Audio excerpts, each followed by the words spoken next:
Science कहती है कि स्प्रिंग को जितना दबाओगे आप वो उतनी ही जोरों से उछलेगी, और वो अबू हाशिम है जिनको आप जितना दबाएंगे वो उतने ही जोरों से उछलेंगे। अस्सलाम वालेकुम, नहमदु व नसल्ली अला रसूलिल करीम, अम्मा बाद।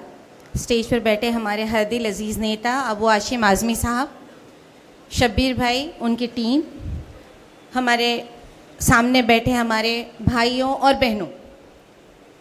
देखिए, मैं सबसे पहले तो अपना तारुफ़ करा दूं कि मैं ज़ेबा मलिक, जो कि ऑलरेडी एजुकेशन में हूँ, एजुकेशन में काम कर रही थी।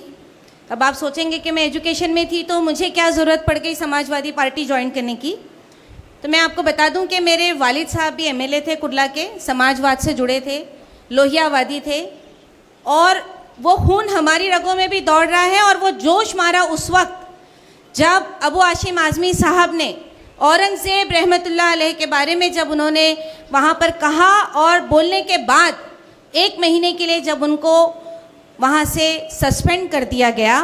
देखिए, ये बहुत बड़ा टर्निंग पॉइंट था मेरी लाइफ में, क्योंकि जब एक नेता का खून है, एक लीडर का खून हमारे भी उसमें है, और वो उस वक्त जोश मारा कि अगर मैं लड़की हूँ तो क्या हुआ, क्या मैं सच्चाई के लिए नहीं खड़े हो सकती? मुझे खड़े होना पड़ेगा, क्योंकि अगर आज हमारे मुल्क में हम औरंगज़ेब रहमतुल्लाह अलैह को रहमतुल्लाह अलैह नहीं कहेंगे, वो जो हिस्ट्री लिखी है वो हिस्ट्री बयान नहीं कर सकते, तो ऐसे जीने पे लानत है। और वही चीज़ को उन्होंने वहाँ कहा था, जो भी कहा था हमारे अध्यक्ष ने, हमारे प्रेसिडेंट ने उस वक्त, वो सब हमारे हिस्ट्री में था, कुछ भी अलग नहीं कहा था। लेकिन देखिए, आप ज़ोर ज़बरदस्ती के वो चीज़ों को रोका गया। लेकिन आप बोलते हैं ना, हमने सुना है, साइंस कहती है कि स्प्रिंग को जितना दबाओगे आप वो उतनी ही ज़ोरों से उछलेगी, और वो अबू हाशिम है जिनको आप जितना दबाएंगे वो उतने ही ज़ोरों से उछलेंगे, उतने ही ज़ोरों से आज आगे बढ़ेंगे। देखिए, हमारा अज़्म बहुत ऊंचा है। भले हम इलेक्शन में अभी पोजीशन नहीं ला पाए, कोई बात नहीं, हम मेहनत करेंगे। हम लोगों को आज जिस तरह मुमरा में, मैं बहुत शुक्रिया अदा करती हूँ शब्बीर भाई का कि उन्होंने मुझे यहाँ इजाज़त दी, यहाँ पर आने की, यहाँ पर मुझे बुलाया और मुझे आप लोगों से गुफ्तगू करने के लिए कहा। दूसरी शुक्रिया अदा ये करूँगी कि अबू हाशिम आज़मी साहब ने सही हीरा चुना है शब्बीर भाई के नाम पर, क्योंकि मैं शब्बीर भाई को ये पद लेने के पहले से जानती हूँ, और मैंने भी ज्वाइन किया है, बस अभी 10 महीने हुए। यही टर्निंग पॉइंट बताया मैंने आपको। तो मेरा टर्निंग पॉइंट था, आपका टर्निंग पॉइंट कब आएगा, कब आप जागेंगे, कब आप उठेंगे? हमको यूज़ किया जा रहा है, हमको इस्तेमाल किया जा रहा है, हमारे वोट को लेकर यहाँ पर लोग मज़े कर रहे हैं, काम कोई कुछ नहीं कर रहा है। आपको देखना, ये एक ही पार्टी है, समाजवादी पार्टी, जो कि सेक्युलर पार्टी है।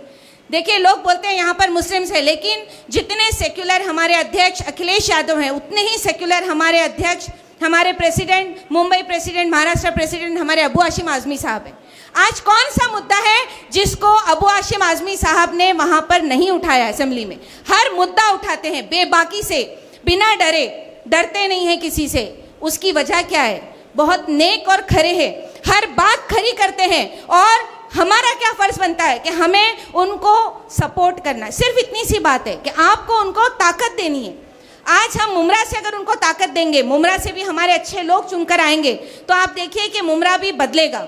मैं आपको बता दूं कि आगे चलकर जो डिलिमिशन होने वाला है, ये मुमरा की जो पॉपुलेशन है, मुस्लिम पॉपुलेशन, यहाँ पर इसको तोड़ा जाएगा।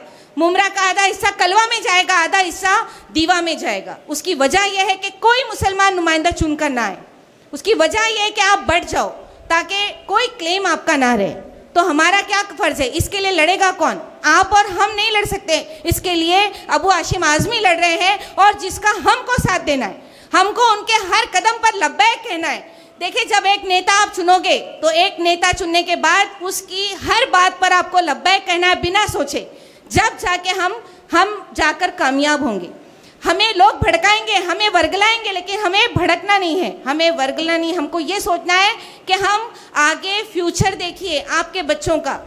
मैं आपको बता दूं कि मेरा ताल्लुक़ एजुकेशन सेल से है, मेरा ताल्लुक़ बेसिक में जनरल सेक्रेटरी हूं। तो मैं चाहती हूं कि हमारे यूथ, अभी हमारे एक यूथ ने यहाँ पर बहुत अच्छी स्पीच कही, और मैं चाहूँगी कि हमारे जेनजी और यूथ हमसे ज्वाइन करें। देखिए, एजुकेशन जितना आप आगे बढ़ाएंगे, हमारे बच्चे बच्चियाँ जितना आगे पढ़ेंगी, सिर्फ पढ़ाई ही एक ऐसी चीज़ है, एक तालीम ही ऐसी चीज़ है जिससे हम इनको मात दे सकते हैं। उसके अलावा कोई चीज़ नहीं है जिससे आप इनको मात दे सकोगे। हमारे पास कुछ भी नहीं है, हमको सेकंड सिटीजन बना के रख दिया जाएगा। और ये आने में देर नहीं है, लेकिन इसको बदला जा सकता है। उसके लिए हम हमारे बच्चों को अच्छी तालीम दें, तालीम के साथ साथ उनको शऊर दें। लोग कहते हैं कि देखिए तालीम ले रहे हैं आप, तालीम लीजिए, लेकिन पॉलिटिक्स में मत जाइए, पॉलिटिक्स गंदी चीज़ है। नहीं, पॉलिटिक्स कोई गंदी चीज़ नहीं है। पॉलिटिक्स में आपको आना पड़ेगा। अगर आप पॉलिटिक्स में नहीं आएंगे तो कल चल के आपके इन्हीं बच्चों का मुस्तकबिल खराब हो जाएगा। आपको पॉलिटिक्स में आके ये दिखाना है कि हमारे वो बच्चे जो आज हमारे बच्चे अच्छी पढ़ाई कर रहे हैं, हमारी लड़कियां आगे पढ़ रही हैं, तो मैं चाहूँगी कि आप लोगों से, जो हमारे मुस्लिम कल्चर में है कि नहीं लड़कियों को ज्वाइन नहीं करना चाहिए। देखिए, अगर हम लेडीज़ विंग एकदम स्ट्रांग बना लेते हैं, लेडीज़ विंग अगर स्ट्रांग होती है, आज सबसे बड़ी ताकत लेडीज़ की ताकत है। अगर किसी पार्टी की ताकत कोई है तो वो लेडीज़ विंग और उसकी जो यूथ विंग है, ये दो में बहुत बड़ी ताकत होती है। तो लेडीज़ विंग अगर हम मजबूत बनाते हैं, अच्छी पढ़ी लिखी लड़कियां और औरतें हमारे साथ ज्वाइन करती हैं, तो आज हमारी ताकत बढ़ेगी। मैं आप लोगों से गुजारिश करती हूँ इस स्टेज के माध्यम से कि अपनी बहनों को, बेटियों को ज्वाइन कराइए, हमारे साथ ज्वाइन करिए। वो हिजाब में रहे हमारे साथ, कोई फ़र्क नहीं पड़ता है, हमारे साथ ज्वाइन करिए। बताइए कि हिजाब में रहते हुए भी हमारे अंदर शऊर है, पॉलिटिक्स का शऊर है हमारे अंदर। तो मैं गुजारिश करूँगी कि आप हमारे लेडीज़ सेल में, हमारे टीचर सेल में, हमारे एजुकेशन सेल में लेडीज़ को ज्वाइन कराइए, हमारे यूथ को ज्वाइन कराइए। आज मैंने देखा जो बच्चा यहाँ था, माशाल्लाह उसके अंदर बहुत जोश है। और ऐसे लोग अगर आगे बढ़ेंगे, ये टीम जब आगे बढ़ेगी तो कल चल के इंशाल्लाह ज़रूर समाजवादी यहाँ पर फैलेगी फूलेगी। शुक्रिया।